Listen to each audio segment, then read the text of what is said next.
This podcast is brought to you by HealthRangerStore.com. Lab-tested, clean foods and supplements for immune function, long-term storage, and survival applications. Every purchase helps fund this free speech video platform. Thank you for your support. We are moving into a time of great poverty in America with mass homelessness by the millions. We will see tent cities across the country like we haven't seen since the Great Depression. I wanted to share a couple of personal things with you. I've mentioned this maybe once before. My grandparents on my father's side lived in a tent after the Great Depression. My grandmother, who was born in 1917, and she is now 102. She's still alive and is an incredible writer and an avid reader, and she has this amazing sense of humor. It makes me understand where I got those traits, reading and writing and making jokes about reality. She's still doing that at age 102. So anybody wishing that I might retire soon should rethink that. According to my grandmother, I've got like 50 years still to go. I'm only halfway through this run. I don't know. We'll see. She's got great longevity. I don't expect to live that long, but the point is, we have, I've come from a family that knew what poverty was like. And when I graduated from college, my wife and I moved to Taiwan. And before we got things going there, we lived in real poverty. I mean, we were down to our last 100 NT, which is a new Taiwan dollar, and it comes in 100 NT bills. And at that time, 100 NT was worth about $4 US, and that's all that I had at one point. That's what I had in my pocket, and I was using as a blanket. I mean, we had a very low-end apartment. It was very basic, almost bordering on creepy, and I couldn't afford blankets, but I had brought a coat with me that I had from college, from going to college in the Midwest where it was cold. So I had a wool trench coat, and this wool trench coat is what I use as a blanket for many months until we got things going. And I know what it's like to be poor. So when I see the poverty that's coming, I understand. I know what it's like to have so little money that you have to live on rice and eggs and soy sauce. That's what we did. My wife and I, we lived on rice and eggs for a little while. And then we used our innovation and we got things going. And one of the things that I did, we were living in Taipei at the time, and I graduated from college with a degree in technical writing. I've always been gifted with the ability to write and to communicate. So I went to trade shows there. And one of the trade shows was called Computex, I think. And it was a computer trade show in Taipei at the Taipei Trade Center, which was right off of, I think, Xinyi Lu or Xinyi Road in downtown Taipei, or kind of maybe a little bit on the east side of Taipei. And I would go through the show, and I would pick up brochures of all the Taiwan companies that were doing computer hardware and software. And a lot of Taiwan companies were making motherboards and computer cases, and some were making software games for children and monitors. There were a lot of monitor companies like ViewSonic and so on. Taiwan has always been very innovative in the area of computers and technology. And so I would pick up all those brochures, and I took those brochures back home to my apartment in Taipei, where, again, I was sleeping with a trench coat as a blanket and living off of eggs and rice. And I would sit there and I would do corrections. I would correct the spelling and grammar of all these brochures. And then I would take those corrected brochures and I would put a cover letter on it that said, "Hi, I'm Mike Adams. I have a technical writing service. I can help you make all of your documentation and all of your brochures and all of your, manuals, promotional materials, whatever. I can help you have that in perfect English. And I would put that in an envelope and sometimes mail that to those companies, other times to drop it off in person. And at the time, this was the early 1990s, there weren't very many Americans in Taipei. So it was kind of unusual for a tall white guy like me to walk into the office of a Taiwan computer company. So it would get noticed. I would walk in and like, whoa, this is a big, tall white guy here. What's he doing?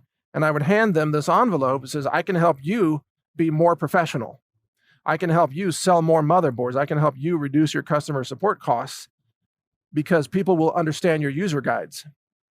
And within a very short period of time, I was rolling in so much income that I was able to pay off all my credit card debt. And I graduated with, I think, about $20,000 in credit card debt because I'd been living on credit cards while I was in school. I paid off all of that. And eventually, I even paid back money to my parents who had loaned me some money for college and so on. And so I was rolling in lots and lots of revenue, and then ended up working for a computer virus software company there. And so I learned all of that. I learned that culture. That's when I learned to speak Mandarin Chinese. And I was riding in taxis all over town and giving them instructions in Chinese and ordering food in Chinese, everything. And not to say there weren't some challenges living in Taiwan. I'd never lived in a big city like that. But I went from poverty to entrepreneurship. And in that process, I learned a couple of interesting things. Number one, making it when no one helps you is, number one, very hard. But number two, character building. I wouldn't be who I am today. I wouldn't have the Health Ranger store. I wouldn't be as successful as I am now unless I had gone through poverty. So when I look at what's going to happen to the American people, I see it in two different ways. Yes, massive poverty is coming. A massive wave of homelessness and starvation is coming. And a lot of people will suffer. There's no question. But I also know that out of that will come the strength that it takes to turn this country around. In other words, America has become lazy and pathetic in so many ways. People have become used to everything being easy. And that is what leads to collapse. America is going to have to go through a hard time in order to find that inner courage, that creativity and strength, like what I found when I was on my last dollar, well, NT dollar in Taipei. The desperation of destitution will lead you to great courage because you have no choice. If you don't find the strength to find a way to be relevant to society and find a way to add value to society and market your services or products or ideas, then you will freaking starve to death. That's what I was facing in Taipei. Starving to death, essentially, having no food. And I was really thin at that time, by the way, so I didn't have a lot of extra calories to go around. And out of that struggle is where I found that personal character that has driven me to this day. And I think America has to go through much the same thing. The downside to that is that a great number of people will suffer, and many people will never find the courage to do something great. Many people will not survive this, and I'm not pretending that they will. There will be many casualties of this. There will be people who literally starve to death, or people who end up on the streets, living in cardboard boxes. And the rest of us in society must do our part to help those individuals as much as we can. I believe in helping local churches and then encouraging those churches to support the homeless and so on. That's my plan. I've actually stockpiled food to donate to churches for that purpose. Looks like I may have to activate that plan very soon, to start handing it out because the food banks are being overrun. But as a nation, you can't achieve greatness from laziness and life being too easy. And America has had several generations now of life being too easy. The money has been easy. Right now, people are sitting at home collecting money for not even working. That's bad for society. It's bad for the culture. It will breed ineptitude and laziness and weakness.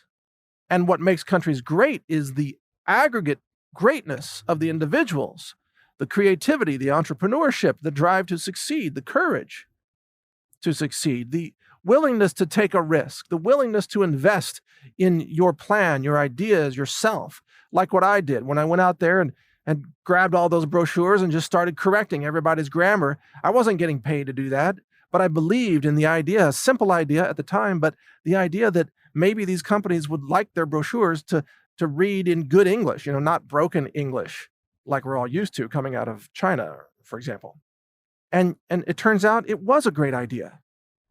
And America has to go through the same rebirth process, I think. America is about to experience extreme poverty, but out of that, it can find strength. And I'm not even saying that the United States of America as a nation will continue as we know it. It'll probably break apart. But even when it does, the new nation states like the Republic of Texas, for example, will need that resilience that I'm talking about. We will need people to get off their butts and learn to work and learn to produce, learn to engage with ingenuity and creativity and ideas, and not just sit at home and be a welfare queen or king, or a drag queen for that matter, with all the drag queen story hour stuff going on in Texas. Society's become too lazy and too pathetic. We need hard times to give us strength, to force us to find that strength. And so I know this because I have lived it. And when I talk about people going through poverty and living in a tent or living in a cardboard box, I wasn't far from that myself. But even if I had been forced into that, I know I could have survived it, because I know that there's always something you can contribute to society to add value, even if it's as simple as washing dishes or flipping burgers. You know how many restaurants would love to have somebody who would just show up on time and wash dishes and not complain and not show up drunk or high? If you just wash dishes, you can have an income. It's not glamorous, but it's an income. We've got to return to a culture of people willing to work instead of everybody demanding free handouts all the time, because that's no way to have a nation. But I think America can be great again if the people are willing to get off their butts and exercise their greatness. Thank you for listening. Mike Adams here, the Health Ranger, NaturalNews.com. A global reset is coming, and that's why I've recorded a new 9-hour audiobook. It's called The Global Reset Survival Guide. You can download it for free by subscribing to the NaturalNews.com email newsletter, which is also free. I'll describe how the monetary system fails. I also cover emergency medicine and first aid and what to buy to help you avoid infections. So download this guide. It's free. It's my gift to you simply because I want like-minded people to survive.